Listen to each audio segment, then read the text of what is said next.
Hoje vamos falar sobre o sofrimento e suas facetas.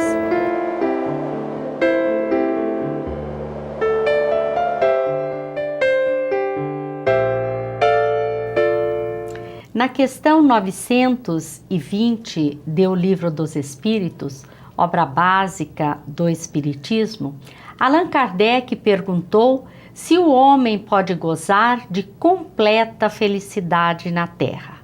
A resposta que obteve dos espíritos codificadores foi de que não, pois a vida lhe foi dada como prova e expiação, mas que dele depende a suavização de seus males e ser tão feliz quanto é possível ser feliz na Terra.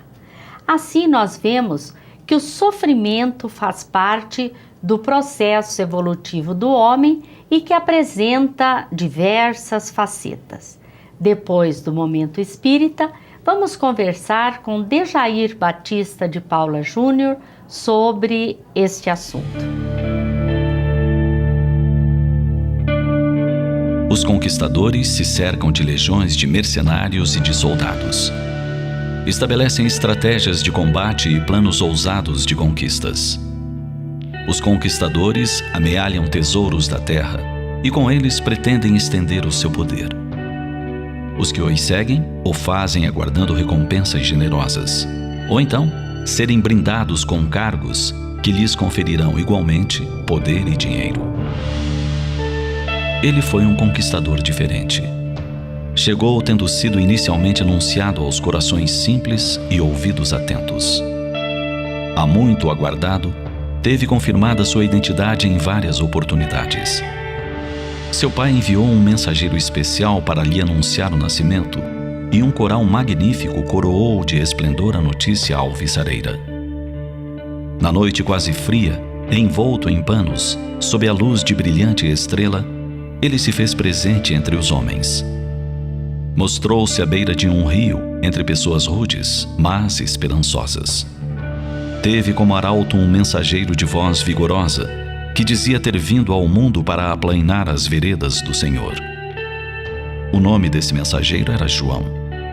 E tendo-o identificado, endereçou-lhe os 2 primeiros apóstolos, consciente de que ele era o Cordeiro de Deus, o Messias cantado pelo povo, esperança da humanidade. Os conquistadores desejam homens adestrados em armas e selecionam os seus seguidores entre os que demonstram agilidade, precisão e eficácia. Ele escolheu homens do povo, pescadores da Galileia, um letrado, um vendedor de quinquilharias, um adolescente apaixonado pelas notícias dos céus. 12 deles compuseram seu colegiado mais próximo. Outros 72, a quem lecionou a arte da compreensão e da paz íntima, elegeu como mensageiros da sua chegada. 2 a 2, esses foram à frente, anunciando pelas aldeias e cidades que o reino de Deus se fazia próximo e que o filho do rei já se encontrava entre eles. Tudo para que quando ele chegasse, a população já o aguardasse na expectativa da boa nova que ele traria. Estrategista excelso, planificou com detalhes a abordagem aos simples e aos poderosos. Esteve na praça, nas estradas, nas montanhas, no vale. Pregou nas sinagogas, no templo suntuoso de Jerusalém, nas casas dos que o acolhiam. Distribuiu a sua palavra, alertando que os que tivessem ouvidos de ouvir, ouvissem. A ninguém constrangeu a segui-lo. O seu era o convite para a paz. Quem a desejasse, que o seguisse. Fez amigos por toda parte. Em Betânia era acolhido pelos irmãos Marta, Maria e Lázaro com todo amor. Pelas bandas de Tiro e Sidom, o lar de um amigo o recebeu generoso em sua passagem. Um certo Simão lhe ofereceu um banquete, às quase vésperas de sua prisão e morte. Um anúncio de despedida.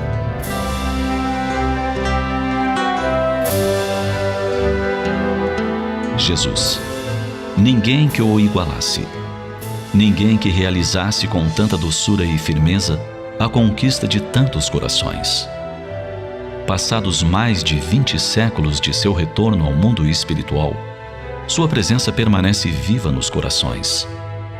Sua vida, seus atos, seus feitos são contados, estudados em detalhes por todos os que se fazem ávidos da sua tão cantada paz. Jesus, um conquistador incomparável. Sigamo-lo. A mensagem está no CD volume 15 e no site momento.com.br. Este trabalho é realizado pela Federação Espírita do Paraná. Hoje está conosco Dejair Batista de Paula Júnior para nos falar sobre o sofrimento e suas facetas. Olá, Dejair, é uma alegria muito grande ter você no programa hoje. A dor está atrelada ao sofrimento. Existe uma diferença entre dor e sofrimento? Sim. Nós podemos dizer que a dor, ela é um mecanismo natural deflagrado em favor da vida e o tropismo do amor. Já o sofrimento, ele é um mecanismo patológico que nós impomos a nós mesmos. Então, o sofrimento, nós podemos dizer que é uma doença da alma, porque é uma escolha nossa. Já a dor, ela pode ser a dor física ou ela pode ser uma dor moral, espiritual. Um exemplo, por exemplo, é se nós quebramos o pé. Mostra que há um desequilíbrio. Se você quebra o pé, você sente uma dor. Por que você sente dor? Se você não sentisse dor, você continuaria caminhando com o pé quebrado, você esfacelaria o seu pé. Então olha como a bondade divina é grande. Nos permite sentir a dor e nós paramos de andar. Então nós não machucamos, não lesamos mais aquele pé. Esse é um exemplo de dor física e existem também as dores morais. Você poderia nos dar um exemplo para fortalecer esse conceito do sofrimento? Sim. Vamos pegar um exemplo. Vamos imaginar a pessoa 1 e a pessoa 2. Ambos sofreram um acidente automobilístico. E vamos imaginar que ambos estavam andando na velocidade correta, na estrada, estavam prestando muita atenção, mas um carro veio e bateu neles e eles se machucaram. Ambos, por exemplo, ficaram paraplégicos. A pessoa 1, ela sente aquela dor de perder o seu movimento, de não poder fazer uma série de coisas. E ele pode se revoltar, ou seja, ele pode ter uma atitude reativa, a revolta, reclamar e discutir com todas as pessoas ao seu redor, tudo para ele estar ruim. E também ter uma atitude passiva, entrar em depressão, se acomodar à dor, ter autopiedade, né? E nós podemos ter a pessoa 2, que ela pode refletir o porquê aquilo aconteceu, refletir sobre a lei de causa e efeito, qual a utilidade que aquilo pode estar tendo na tua vida, por que Deus, a providência divina, permitiu aquilo. E o que ele pode fazer daquela forma, como ele pode ser útil ainda às pessoas daquela forma. E assim ele pode superar, ele pode então ter uma atitude equilibrada, proativa em relação à sua dor. Ele não a transformou em sofrimento como a pessoa 1. Eu acho que todos nós conhecemos algum exemplo, né, Dejair? Sim. Das duas situações. Mas quais são as causas de nós passarmos, de nós termos tantas dores na Terra, Dejair? As dores, elas estão nos painéis da nossa consciência profunda. Nós somos os causadores da nossa dor, independente de como ela ocorra. Mas é interessante nós refletirmos que elas podem estar nesta vida. Por exemplo, vamos pegar os ciúmes, tormentos voluntários, como os ciúmes, como a inveja, a possessividade. A pessoa invejosa, a pessoa ciumenta, ela está sempre preocupada, ela está sempre com aquela dor íntima, aquela dor moral. Nada que acontece ao seu redor ela está satisfeita. Então ela sempre está sofrendo, porque ela está colocando a alegria e a felicidade no outro. E também há alguns tipos de dores que nós não sabemos quais a causa, como aconteceu. Vamos pegar o exemplo anterior, né, do acidente do automóvel. Ele estava andando corretamente, tudo certinho. Então, talvez por uma existência anterior, em uma outra reencarnação, ele tinha que passar por essas dificuldades.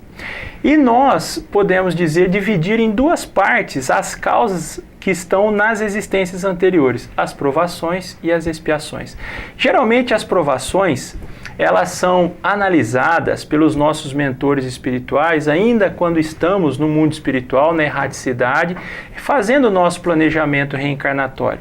Então eles analisam, eles avaliam a nossa ficha, né, de todas as nossas vidas anteriores, as nossas necessidades, analisam os recursos que nós já temos e assim eles nos ajudam nessa programação das nossas provas.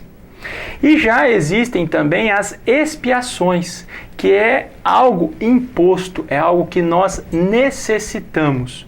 E muitas vezes essas expiações, elas vêm até nós para que nós possamos, por meio delas, voltar ao nível que nós estávamos anteriormente, porque muitas vezes nós machucamos, lesamos tantas pessoas e, claro, lesamos a nós mesmos, que nós precisamos passar por esse processo expiatório. E eu gosto até de dar um exemplo, por exemplo, os delinquentes em relação à área civil. Aquela pessoa que ela comete o seu primeiro delito, então é um crime primário.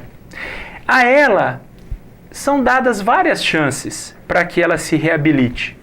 Se ela novamente ela comete o mesmo erro, ela passa muitas vezes por ter que pagar uma multa, ter que fazer algum tipo de trabalho e às vezes até mesmo pode ser presa. Mas na terceira vez ela já é encarcerada.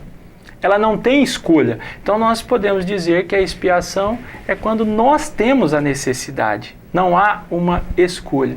Então essas são as causas, nós podemos dizer, das nossas dores. Qual é a função da dor? A primeira de todas, nós podemos dizer que é a educação da alma. Nós necessitamos das dores para nos reeducarmos. E assim refletir sobre os nossos atos. Quantas pessoas nós já ouvimos dizer, por exemplo, um exemplo foi o próprio Padre Marcelo, né, tão conhecido por todas as religiões. Ele comenta que ele estava um dia correndo na esteira, fazendo exercício e de repente ele se desgovernou, caiu e teve que ficar 3 meses parado. E ele estava comentando que ele ficou muito chateado, porque ele começou a conversar com Deus e falou: mas Senhor, eu tenho trabalhado tanto na sua seara, por que o Senhor permite que eu passe por essa dificuldade? E posteriormente ele diz que esses 3 meses foram muito importantes para a sua vida. Foram períodos de reflexão, onde ele parou, refletiu sobre o que ele estava fazendo. E ele diz que, na opinião dele, foi a forma que Deus encontrou, porque ele não se abria para que Deus pudesse ajudá-lo. Não parava. Não parava, ele trabalhava muito. Então foi a forma para que ele parasse e refletisse. E quantos de nós também não necessitamos? Qual é a orientação que a doutrina espírita nos dá sobre a forma de melhor passarmos por essas experiências tão difíceis em nossas vidas? No Livro dos Espíritos, Kardec e os Espíritos, nas suas respostas, nos deixa muito claro que nós devemos lembrar, principalmente no capítulo das virtudes, das provas e consolações, que todos nós, sem exceção, jamais receberemos um fardo mais pesado do que os nossos ombros são capazes de carregar. Quando nós nos lembramos disso, nós devemos pensar que é como se Jesus estivesse conosco, nos dando ânimo, nos dando força, porque se Ele permite, há algo de útil. Não existe, até eu fiz esse comentário em um outro programa anterior, nada na natureza é inútil. Então, se Deus permite que nós passemos por essa situação, há, de alguma forma, uma utilidade.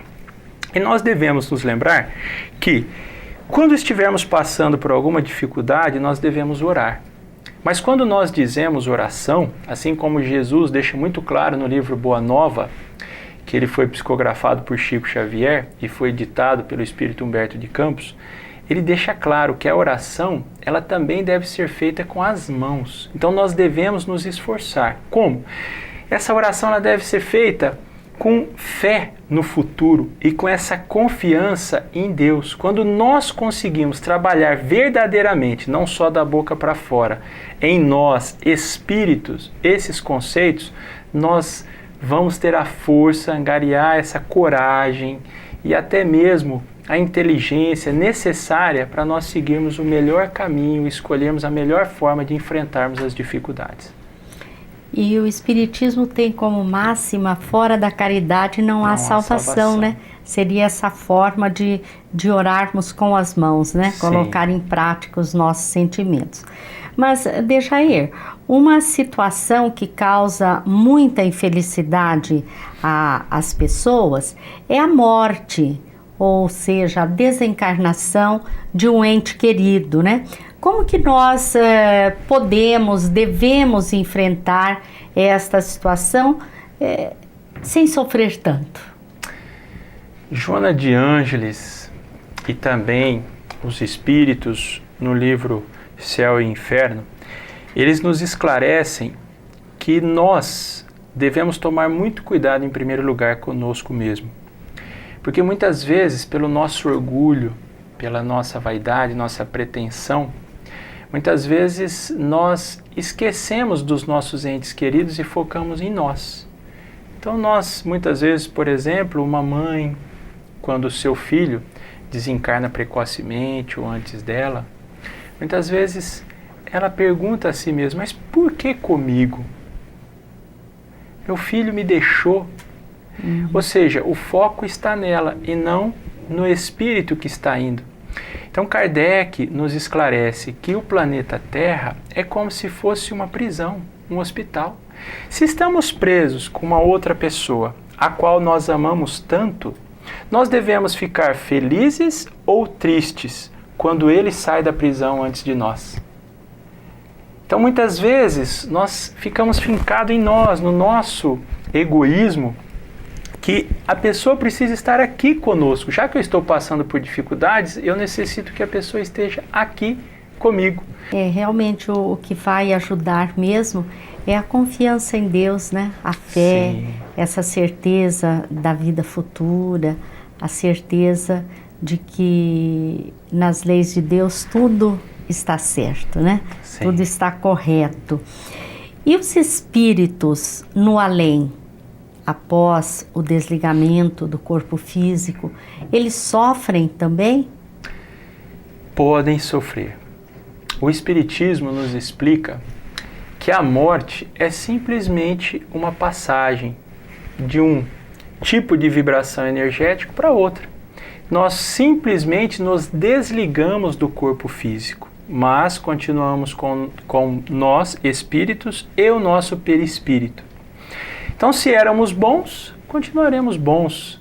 Mas o que nós realmente levamos são as coisas boas e também as coisas que não foram boas, que nós fizemos.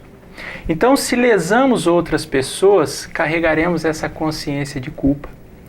E quando nós chegamos do lado de lá, não adianta somente o arrependimento. Nós necessitamos ter a vontade de reparar e querer reparar, trabalhar a atitude da reparação.